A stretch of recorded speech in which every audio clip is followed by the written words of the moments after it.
Recording. We are recording on Zoom. I'm going to still see if we can get the live stream up and running. We are recording on Zoom. Oh, cool.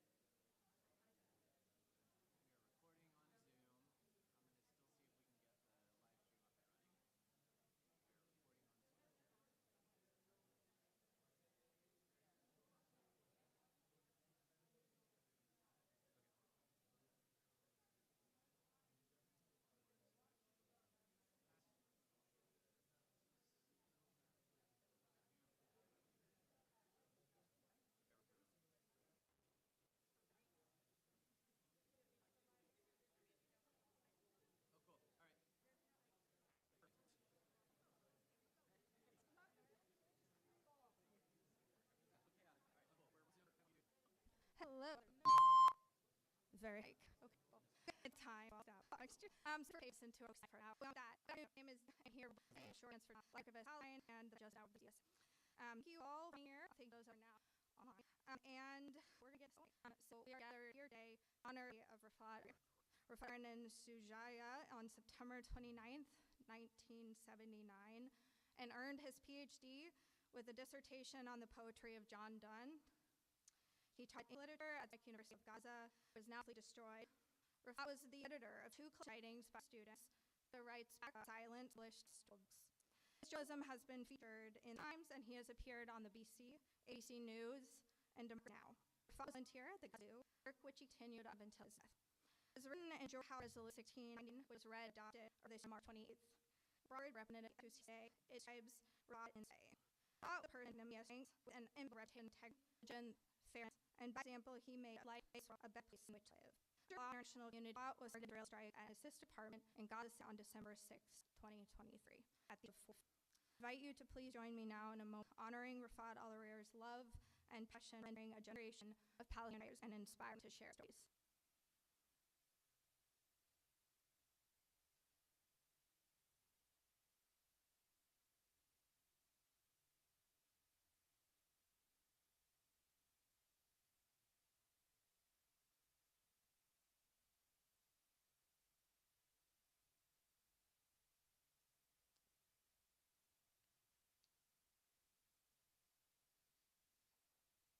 My name is Elise Cohen. I'm with the Atlanta Multi-Faith Coalition for Palestine and JVP Atlanta. I had the honor to organize the Atlanta part of the American Friends Service Committee and Just World Books Gaza Writes Back Tour in 2014, where Refaat, Yusuf, and Rawan were here talking about their writings. They were at my home from the airport when I arrived after teaching. I found 3 of them playing a game with my then 5-year-old, V, who told them when they could move and when they had to stand still. You can imagine my comedic horror when I found my Jewish child controlling these 3 Palestinian grown-ups. Refaat expressed his curiosity, joy, sincerity, and generosity from the moment we met.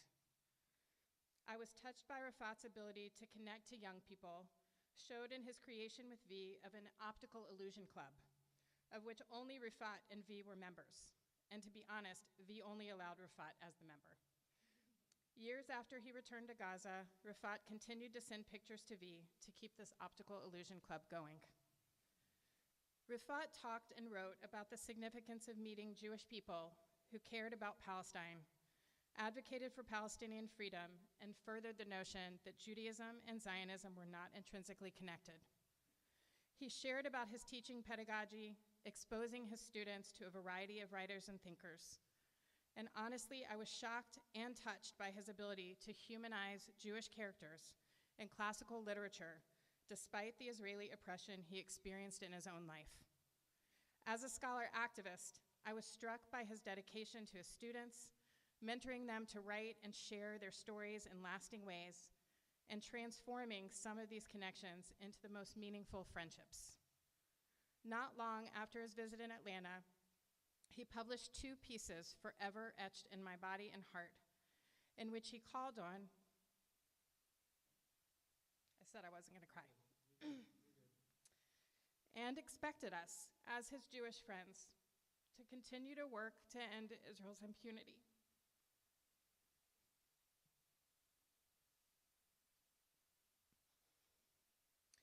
He expressed the hope that one day our children should meet specifically his daughter Shaima, the one to whom Refaat wrote his poem, If I Must Die, when she was a child. Sadly, this vision will never be fulfilled. In heart-wrenching news, Shaima was killed with her husband and newborn baby, Refaat's grandchild.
A little over 4 months after Refaat's death.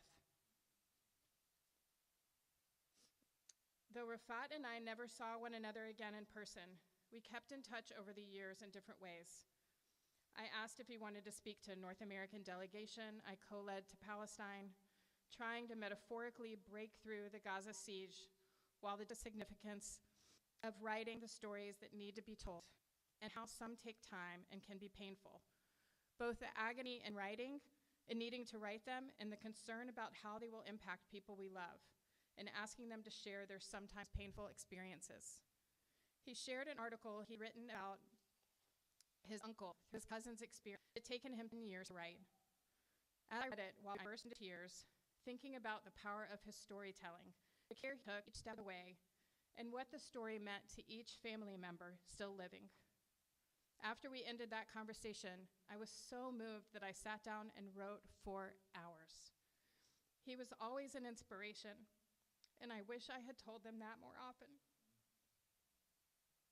On October 7th, when I reached out to him, his response even at that time was, hoping to survive, but seems far-fetched. While the genocide continued to be unleashed, I asked if we could share his words at a protest in Atlanta, and another JVP Atlanta member shared them. He wanted us to convey his love for Atlanta, the people, and Revolution Donuts.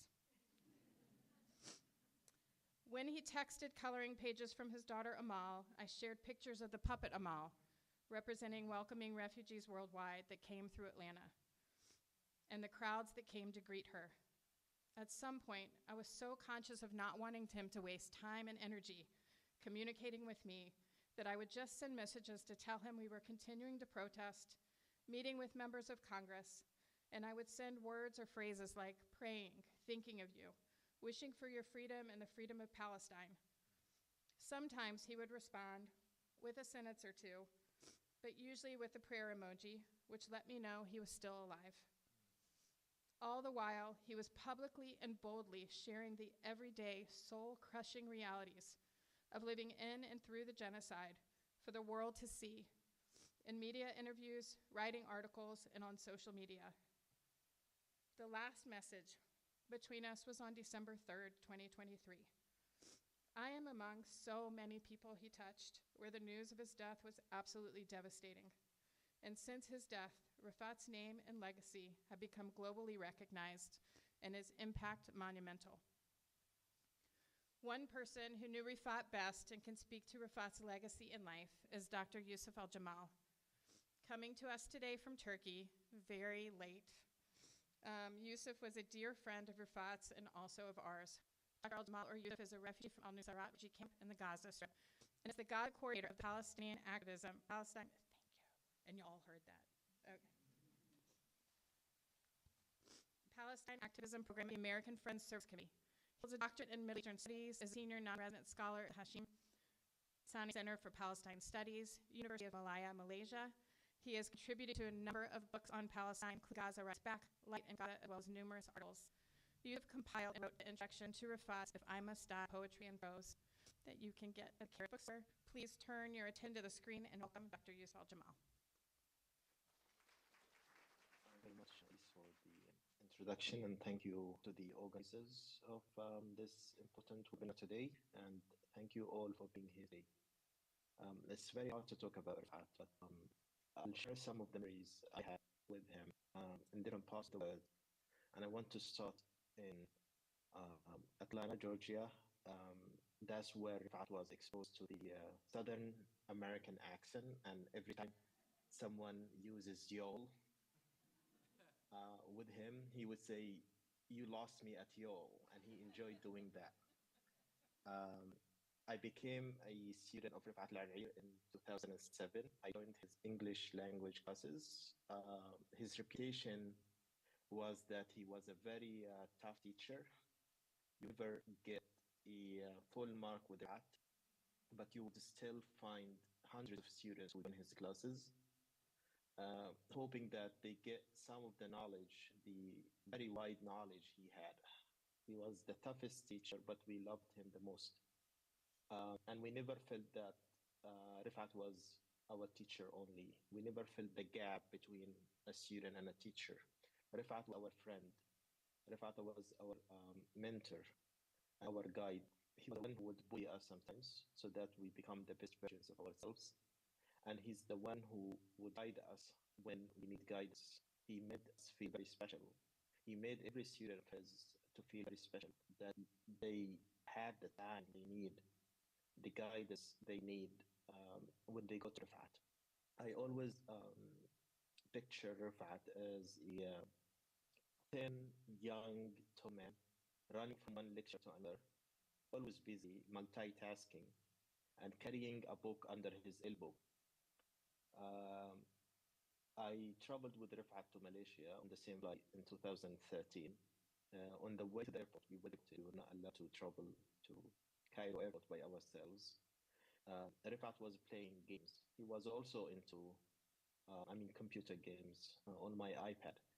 He was also into films, football, the most recent, novels, Arabic and English. He would know about every single article published on the web.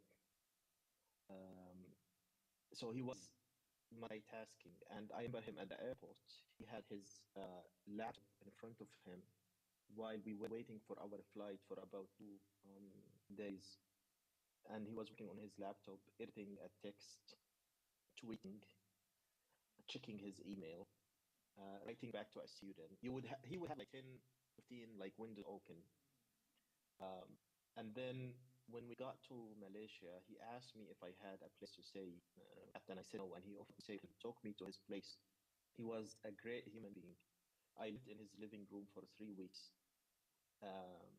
And at the end of my stay, when I found an accommodation, he offered me money. So he was a very sincere and great human being. I never felt that I was staying with my teacher, though at the time, because it was my first exposure to Refaat as a fun person. In my head, like Refaat was a tough teacher. Even like almost his first, I got 65. In the second course, I got 86. I still feel like this between me, like student and the doctor. But then because of his jokes, I got used to spending more time with him. And when I left, I told a friend, I posted to social media actually that like students live and we wouldn't have like the best meals. So a friend of mine invited me and we had a very delicious meal. and I posted to Facebook that I can say now that I had dinner. And Rifat mad, and he called me and he asked me to come immediately and apologize. And I said, no, it's not because you didn't treat me well, it's because I like the food. He said, no, you are ungrateful. I've been feeding you for 3 weeks and you never said thank you.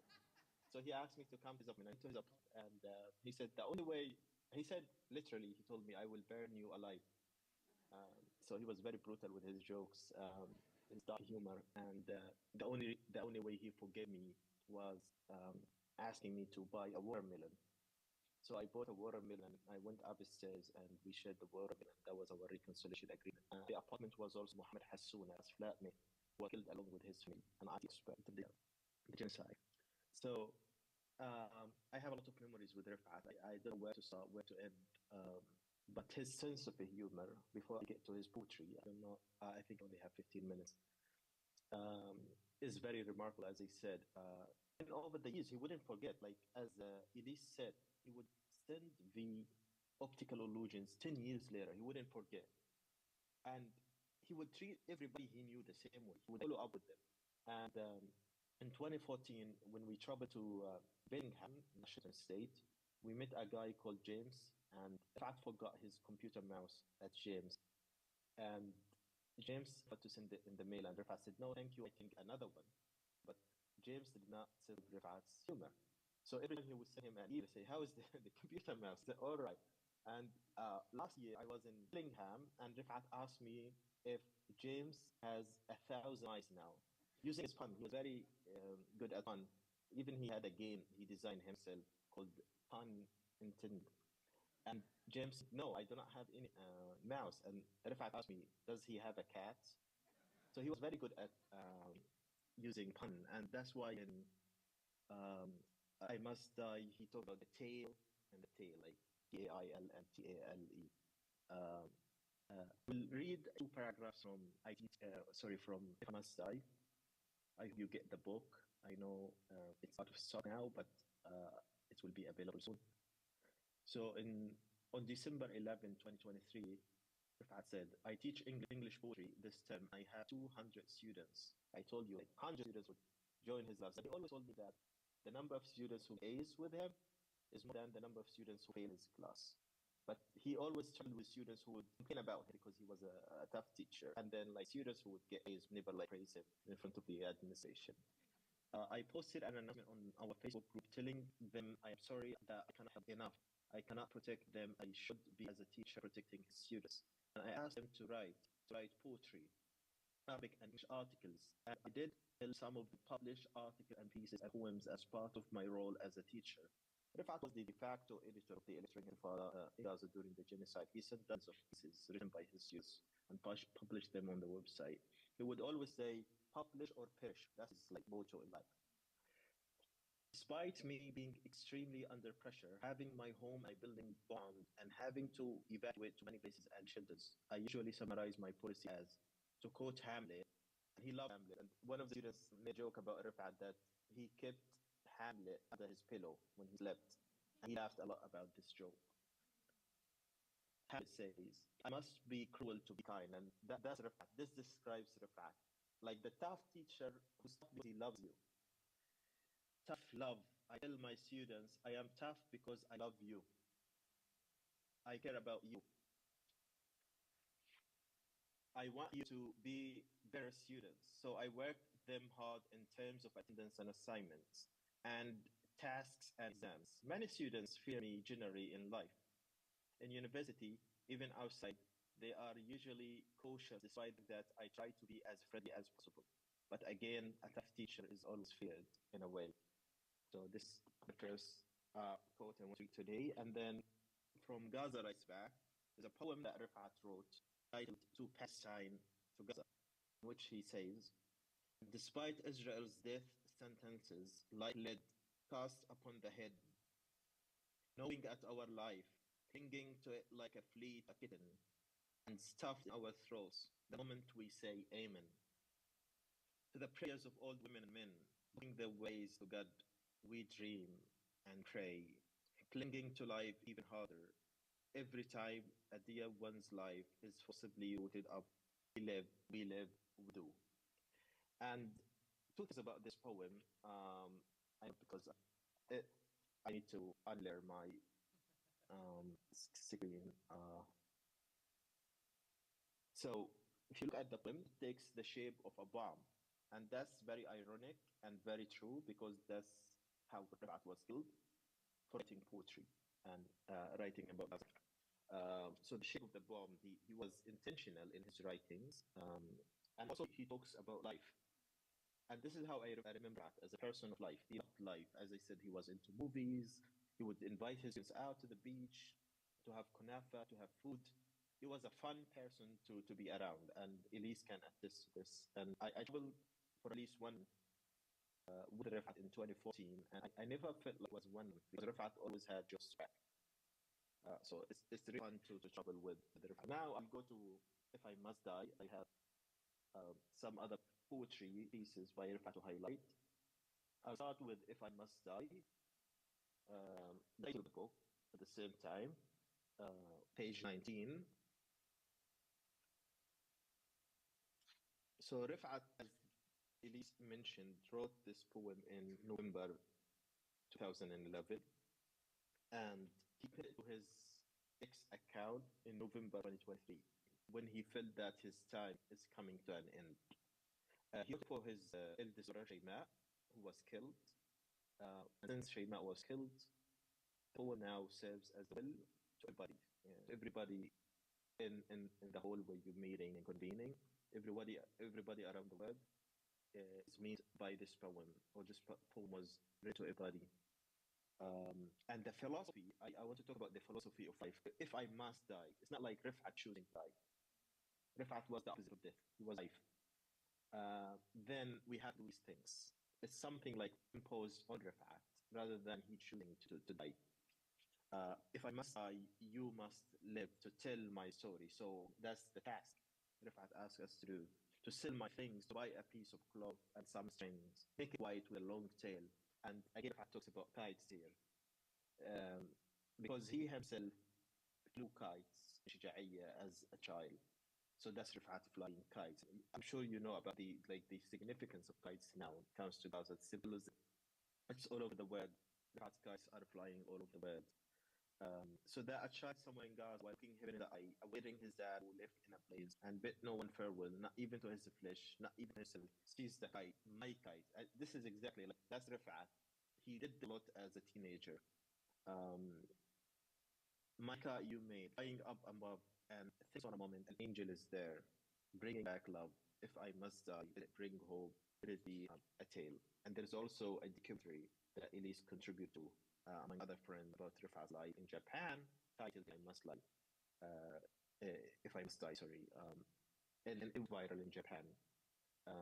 I think this is the most honorable way to die when you're recognized and you're recognized by millions of people. The opposite of what Israel wanted, silencing rather than killing him. Then moving on, I'll go to page 93 to talk about another poem by Rifat, titled Mum. And Rifat had a very special relationship with his mom and grandmom. Uh, he would say that his grandfather would always provide him with tea and sweets so that he could stay with him, but he always chose stories of his mother and grandmother. And so that's important to talk about when we talk about Rifat as a storyteller, as a poet, thanks to his mom and grandmother. Mom, on mom's face, there is a book and life's preface.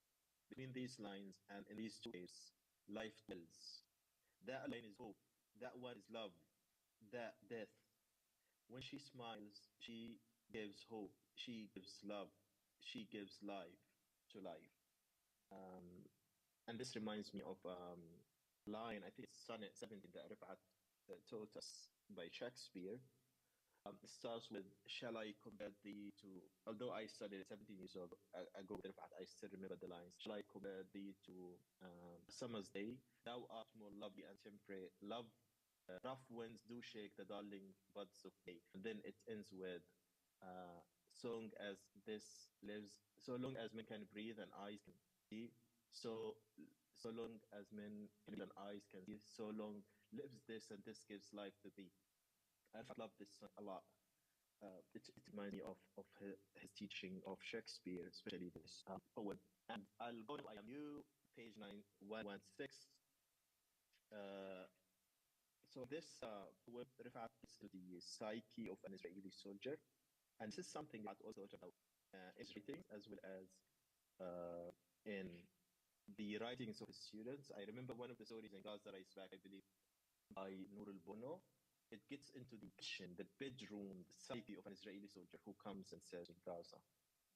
Refaat also sees Israeli soldiers as victims of Zionism at the end of the day. And in this poem, I think it's profound. This is my second favorite poem after If I Must Die. Um, I am you, two steps, one, two. Look the mirror, the horror, the horror. The butt of your M16 on my cheekbone.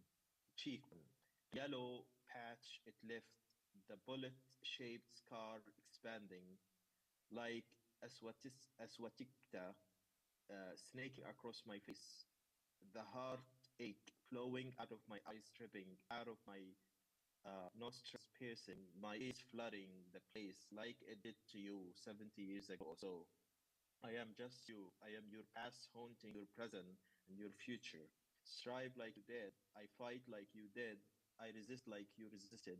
And for a moment, I would rather take your tenacity as a model, where you not holding the barrel of gun between my bleeding eyes. One, two, the very same gun, the very same bullet that had killed your mom and killed your dad is being used against me by you. Mark this bullet and mark in your gun. If you sniff it, it has your and my blood. It has my present and your past. It has my present. It has your future. That's why we are twins. Same life tracks, same weapon, same suffering, same facial expressions drawn on the face of the killer. Same everything, except that in your case, the victim has evolved backward into a victimizer. I tell you, I am you, except I am not the you of now. I do not hate you. I want to help you stop hating and killing me. I tell you, the noise of your machine gun renders deaf. The smell of the powder beats down my blood. The sparks disfigure my facial expressions.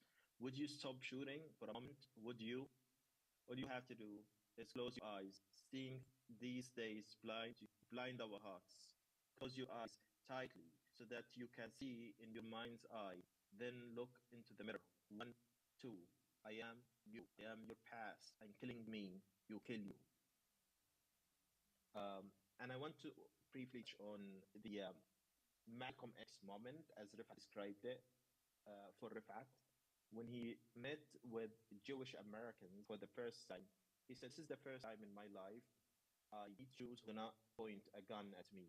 That was his first time doing so in 2014 during the speaking tour. And Rifat was very influential to the extent that a young Jewish American came to him in Seattle and told him after Rifat spoke that I'm going to my dad tonight about everything I was told about. I was told a different story, and he was crying. So this is the impact Rifat had on people. And finally, I want to read Drenched, page 245. So Rifat was a global, regional, and global figure. In his writings, his teachings. In his class, we learned about Malcolm X, Amilcar Cabral, John Donne, Edward Said, um, Edgar Allan Poe, and many others. He would bring these texts, and of course, Palestinians in the diaspora, Susan Abu Hawa, Ibrahim Nasrallah. He was very intentional in his teaching, and he would even teach us critical thinking, even during courses funded by USAID. He would talk about Malcolm X and resistance. So he made sure that this critical thinking, like skills of critical thinking, get into his students and to his students. In this poem, he talks about a child who passed away at the shores of the Mediterranean, I believe in Turkey, um, in 2000. I believe in 2012 or 13. So he was not just writing about Gaza, but also about regional global issues. Um, Drenched on the shores of the Mediterranean, I saw humanity drenched in Syrian boy. I forgot. I'm trying to remember his name. Um, I learned something. Syrian Kurdish boy, drenched on shores of the Mediterranean. I saw humanity drenched in salt, face down, eyes gaunt, hands up to the sky, praying or trembling in fear. I could not tell. The sea, harsher than the heart of an Arab, dances, soaked with blood. Only the pebbles wept, only the pebbles. All the perfumes of Arabia will not grace the rot Israel breeds. And again, he quotes Shakespeare here. He would always talk about the Arab world, Palestine, in Shakespeare's works. I'll stop here. Thank you very much.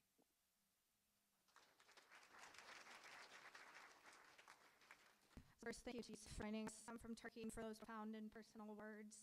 Thank you also to Dr. Elise for that very warming story. As professor of English literature at Islamic University in Gaza, Refaat understood teaching and learning English presented a unique opportunity to break through physical, intellectual, academic, and cultural barriers imposed by the occupation. He viewed English as an act of resistance and defiance. According to Oliver, John's quote, made a serious attempt to indulge in bringing poetry or words as an elite to a practice in public. In his doctoral thesis on Doan, Alarir wrote, quote, a study of literary resistance vis-a-vis marginalization was a major concern of this thesis is crucial, so it brings to the surface the voices silenced by elite discourse and state-controlled definitions of the ongoing efforts to support artistic dissent and revive voices that have been silent for the transgressive literary productions, unquote. After Refaat was killed by an American-made bomb dropped by the Israelis, Mossab Abu Toa stated that Refaat loved John Donne more than any other poet.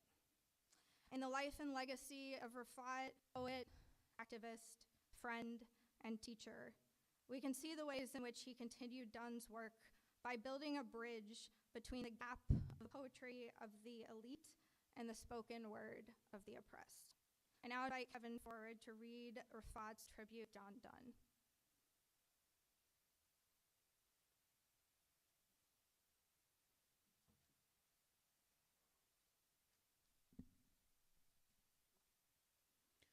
My name is Kevin, and I'm a member of the Atlanta Faith Coalition for Palestine. I, spinning like a compass in my grave, often there would pause and deeply ponder on what you people don't get, and wonder at what you guys just did and gave. Why is it a folly what you get not? Oh, who says the flea is meant to seduce? It rather awareness you produce. Why is it smartness what you only got? This is my canon lying hither. Let readers read, then pray and pray and hope. For I am done, more famous than a pope, no matter what you do to hinder. This you think my verse defames and murders? Verily, have me more supporters.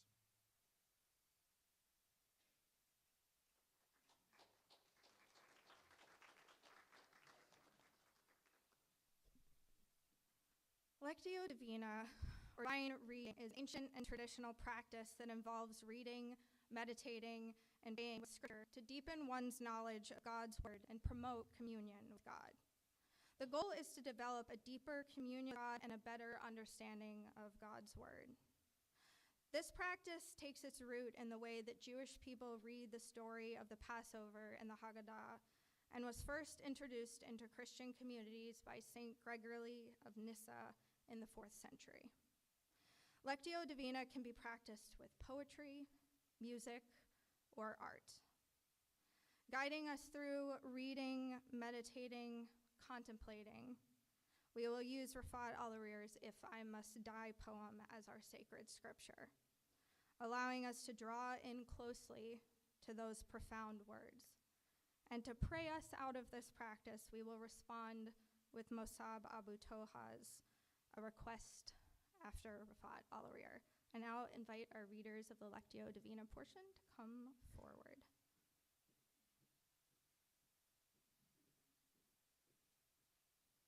Hi, I'm Lydia, and I'm honored to read this first reading, and I encourage you to listen for a word or phrase that sticks out to you.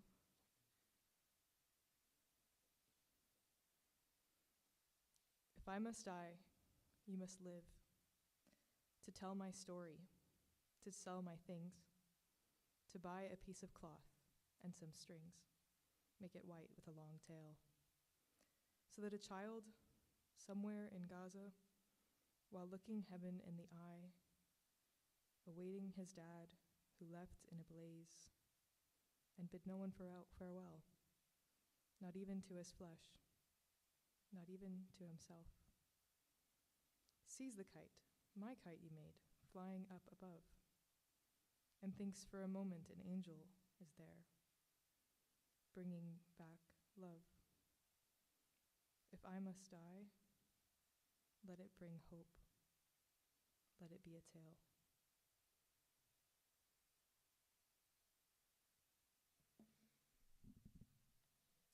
My name is Kiana, a member of the Multi-Faith Coalition for Palestine. And during this second reading, we'll go deeper. Stopping, resting, whatever word or phrase that touches you most deeply.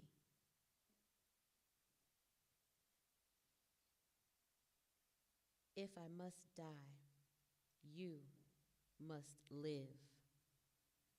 To tell my story, to sell my things, to buy a piece of cloth and some strings.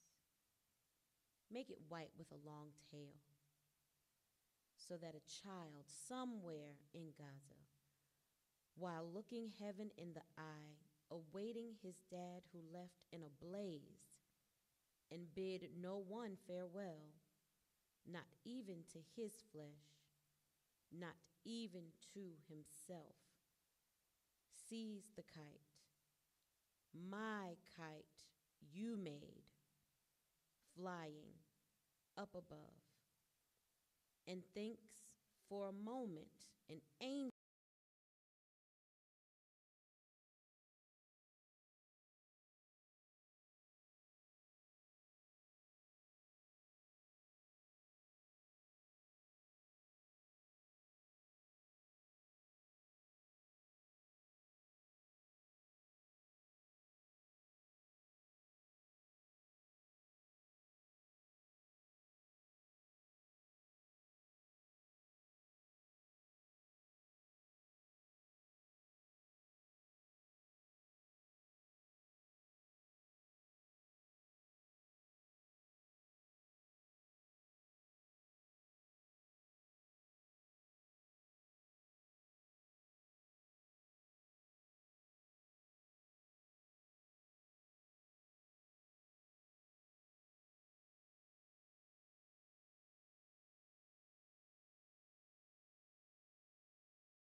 angel is there, bringing back love.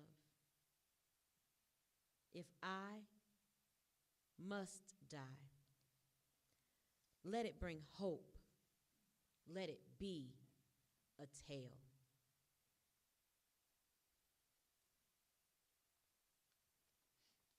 My name